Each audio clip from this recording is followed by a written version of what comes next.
And welcome to another video by Jimthecarguy. Today we have a 2012, it's a Toyota Highlander. We're going to be changing the front as well as the rotors.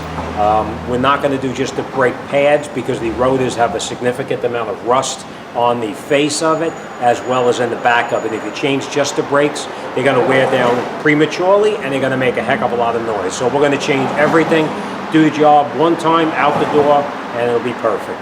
All right, remember, we're going to get in here with a pry bar. We're going to pry that piston right there back in as far as it can go into the bore. This is a two-piston setup here, so we're going to have two pistons we're going to push back in.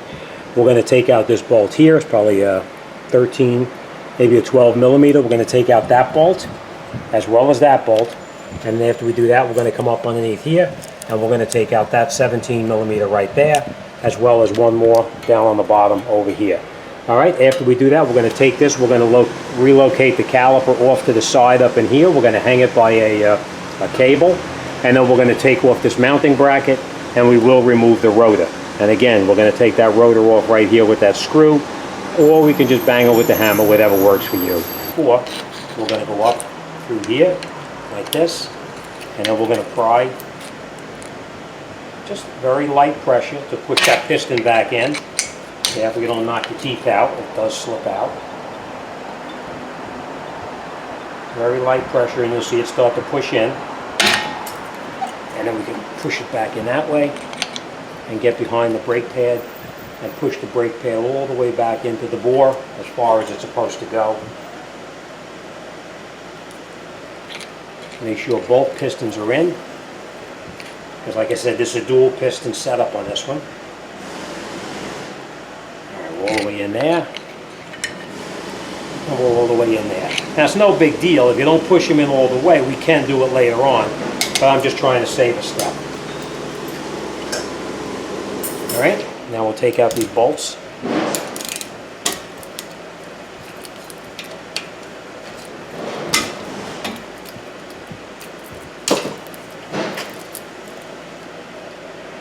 Let's bring you a different direction here now, hopefully you can see a little better.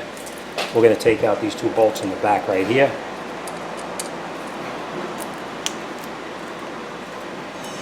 Now remember, you're not going to lose these bolts because you're going to need to put these back in, so we'll put these on the side for now. We're going to take our caliper, just pull it off to the side like this, and what I usually do is hook it with a wire like this and just relocate it up out of your way. We're going to take out these spreader clips right here. We are going to use new ones, so we don't have to really worry about this. We are going to change them, but I always be careful. You don't want to drop them on the floor and run it over by accident and wind up with a flat tire. All right, so we'll just put this off to the side for now. When we will come back, you can see that this one is very close also. All right, we're going to take this one out as well.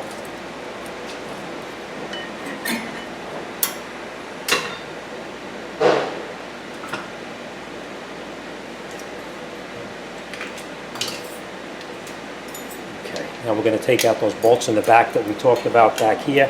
It's a 17 millimeter.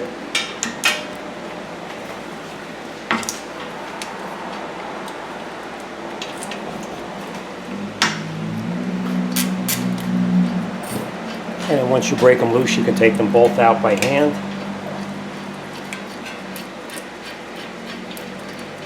Don't lose them because you're going to need them.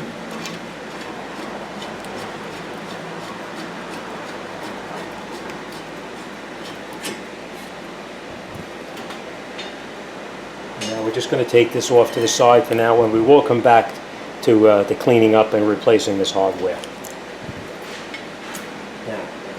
Now we got to get that rotor off, so different ways you can do it again. You get back in here with a pry bar like this, and then you can take a hammer and you can hit it here a couple of times, and sometimes it'll pop off. Let me try it.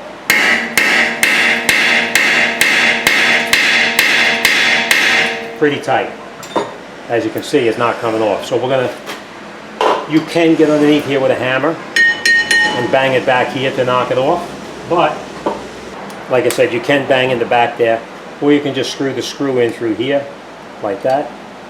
Now sometimes this is rusty and it doesn't really screw in too good, so just make sure you have it caught correctly.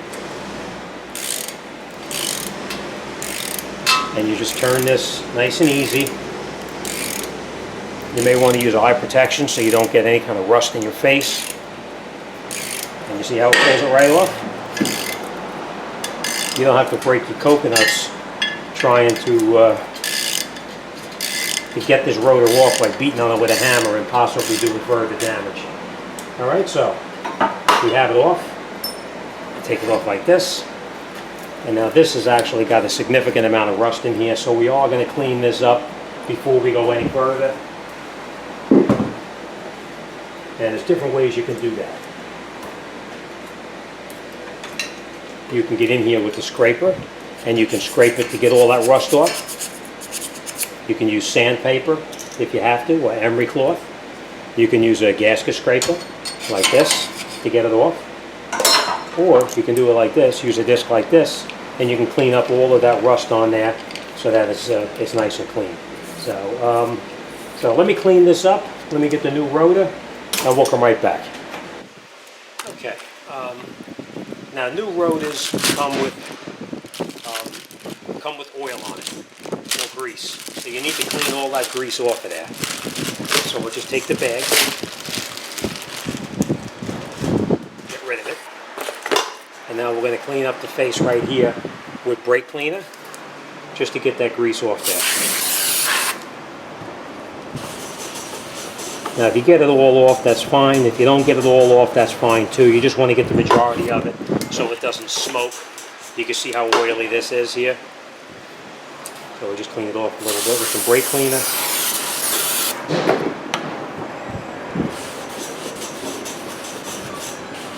This will minimize the amount of smoking that's going to happen when you drive the vehicle. Alright, and now once you got it clean, now we'll just put it back on the car. Slide it back on. And now what I always do is take a lug nut and put a lug nut on here to hold the rotor in place while you're working with it. Otherwise it may fall off, and you may, not that it's going to be a big deal, but sometimes you'll wind up fumbling around with it when there's no need to. Okay, now after we have the rotor on the vehicle, we're going to change the mounting hardware. This is the hardware kit right here. This is all the new pieces. Alright, and what you're doing,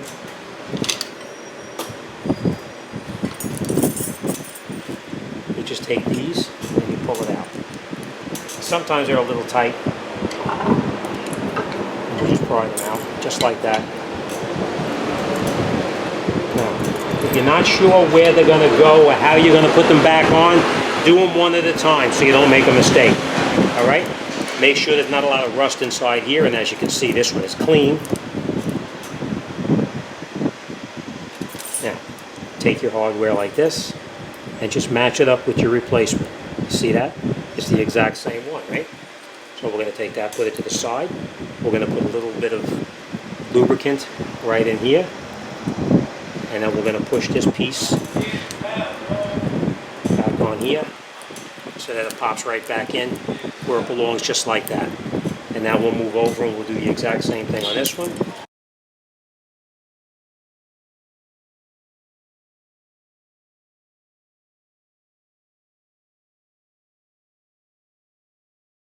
Take these pins and you pull these out. Now,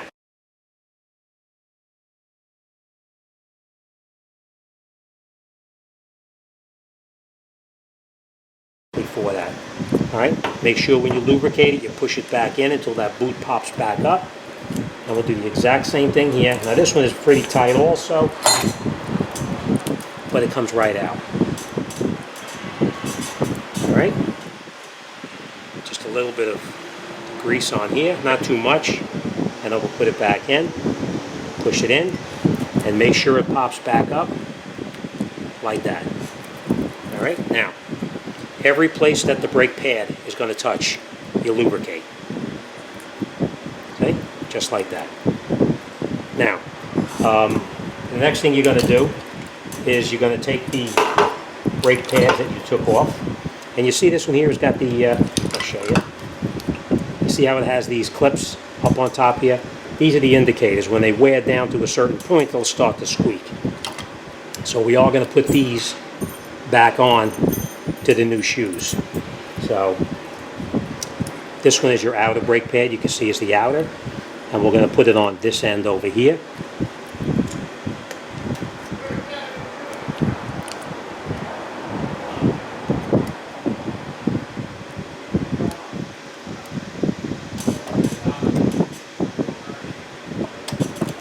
Okay. Just like that. Make sure you're inside.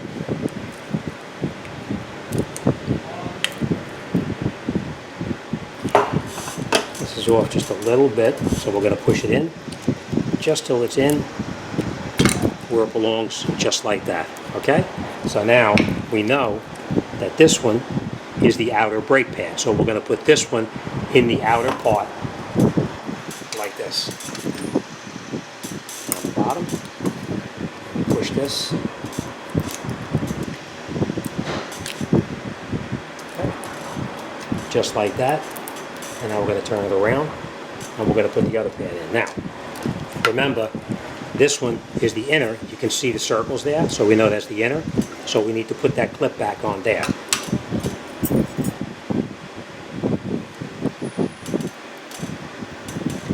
Now, just make sure the clip goes on all the way. Sometimes it feels like it is, and it isn't. Yeah. I'm just going to tap it in a little bit. And there, it's down all the way it's supposed to be. All right, now this we're going to put back in here the same way. This clip goes in first, like that. And then we're going to put the other one in here. Now, granted, sometimes this is a little bit of a pain in the rear end to do, so have patience. All right. Hey, how you doing? Okay, sorry about that. Okay, so now that we have these back in place here and here, now we're going to take the caliper, we're going to put it back into the vehicle. So let's continue. You'll notice that I didn't put those spreader clips in yet, but we will get to that. Push it in, squeeze the brake pads together, and then we'll catch those bolts in the back that we previously took out, those 17 millimeters.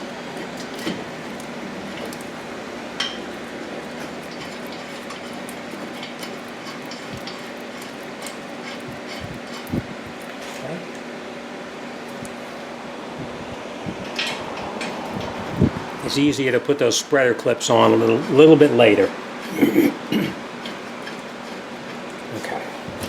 And now we're going to tighten up.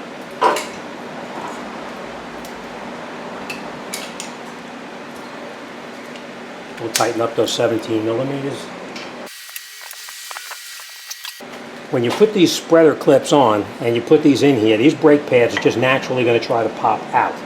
So what we're going to do is I'm going to show you an easier way to do it.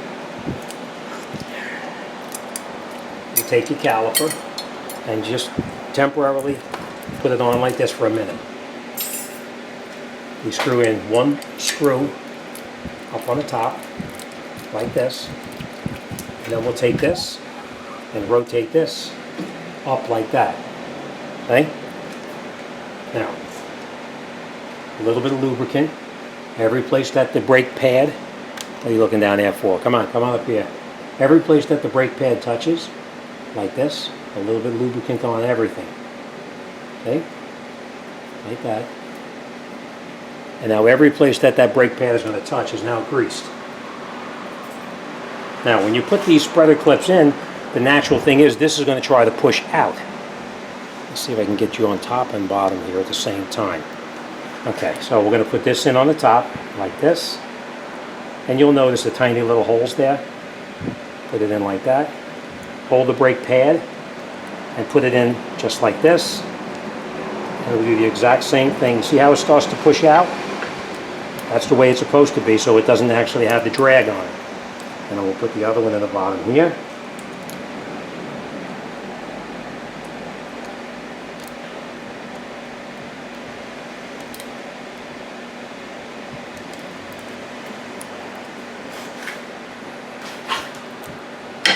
See how it just naturally tries to pull out? Put your clips in all the way. And now you just take your caliper, put it over the top like this,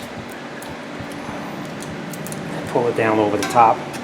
And now you didn't have to worry about those things popping out. Now you catch your second bolt on the bottom here.